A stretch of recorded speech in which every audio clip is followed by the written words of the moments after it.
Hey guys, this is Miss Warren. I'm going to give y'all a few options for designing your name for your portfolio. Now, if you struggle to draw dimensional letters, I'm going to show you a few techniques. So I'm going to just write my name regular.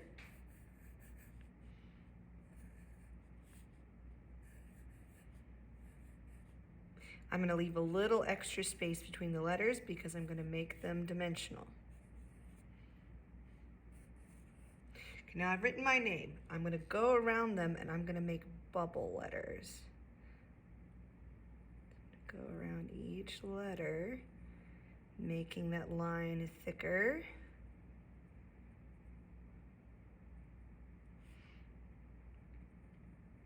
And I can erase the inside later, or I can make it part of the new letter.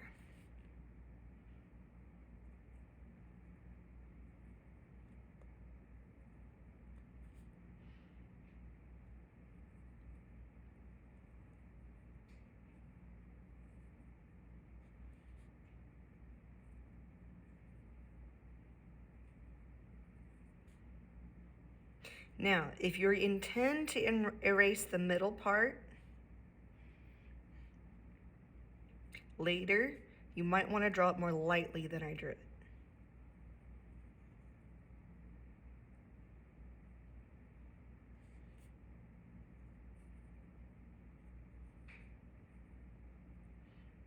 Okay. Then you can go back through and clean the letters up a little bit with an eraser.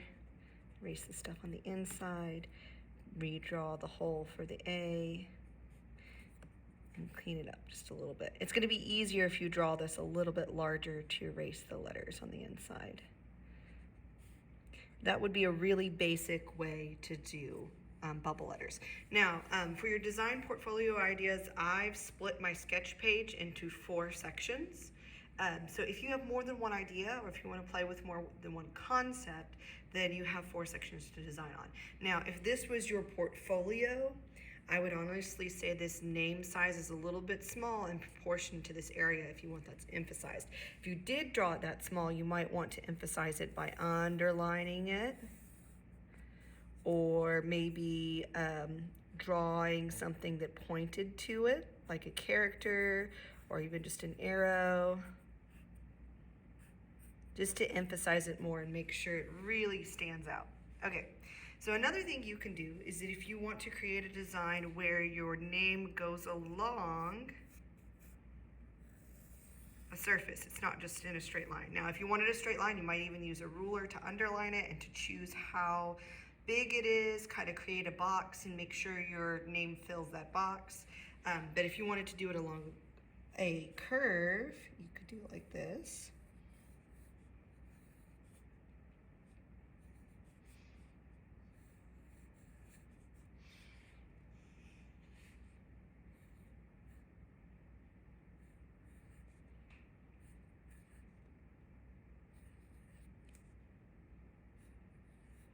Okay, and I'm going to go back and make those into bubble letters yet again, because I really want some dimensionality in my letters.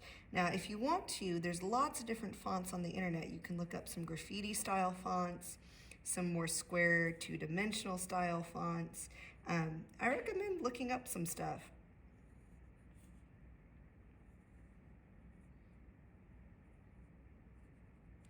Getting some inspiration.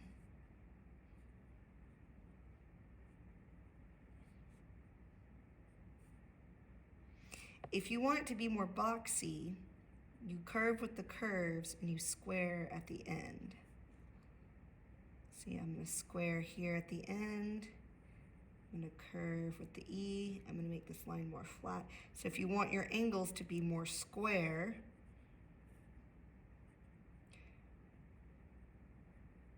just make the squares at the end of the letters. Okay, so now I'm going to show you how to do some really basic 3-dimensional letters. So I'm going to start with just, I'll just start with the M. So I'm going to make this one boxy because boxy letters are way easier to make 3-dimensional than rounded letters.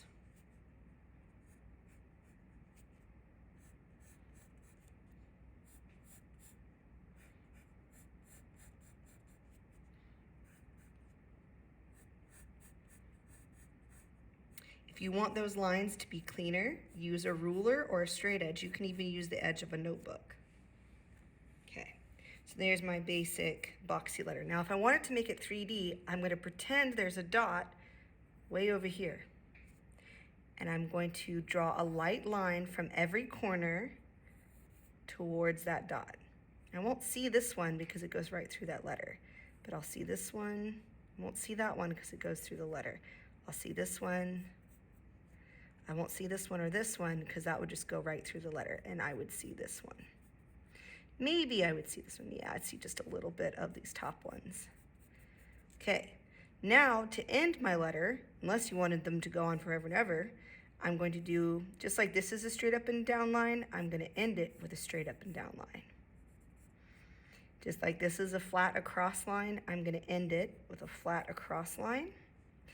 This is a slanted line, end it with a slanted line. If it's flat here, then I'm going to end it with a flat line there, and then I can erase my extra. Now another thing that will make your letters look more three-dimensional and pop out is shading. So if I wanted to think about the light coming in from this direction, all the light would be on this side of the M, and everything on this side would be shadow. So this is on the opposite side of the light, so it would be shaded in. And on your sketch, you don't have to do all the details. It's just like an implication of what you're going to do. This would be shaded in because it's hidden from the light. This would be shaded in because it was hidden from the light. This would be shaded in because it was hidden from the light. These two areas would be super bright. I'm going to leave them white because the light's hitting them directly. This area would maybe be a medium. So I'm going to give that just a little bit of shading. Now another thing you can do is a cast shadow. So I'm going to make a shadow on the ground.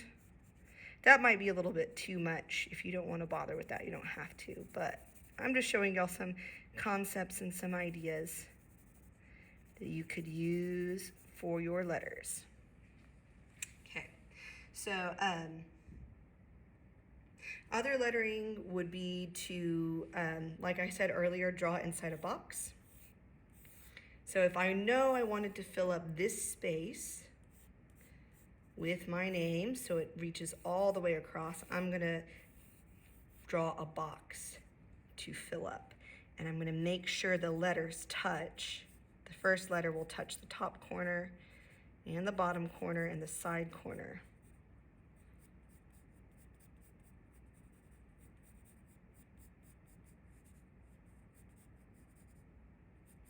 Second letter would be in proportion to the first letter, being sure to touch that bottom.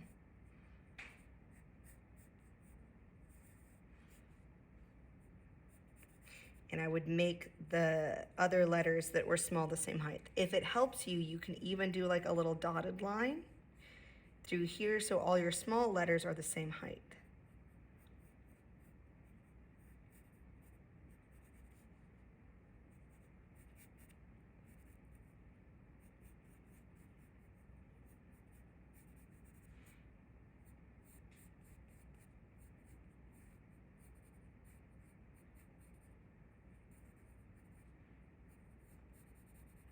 Then I'm going to make sure that this letter reaches the other end and they all fit inside the box and fill up the box. So I know my letters are the size that I want them to. That's why you always want to do it in pencil first in case you mess up. It's so much easier to erase pencil than anything else. And that's the demonstration for some different lettering types.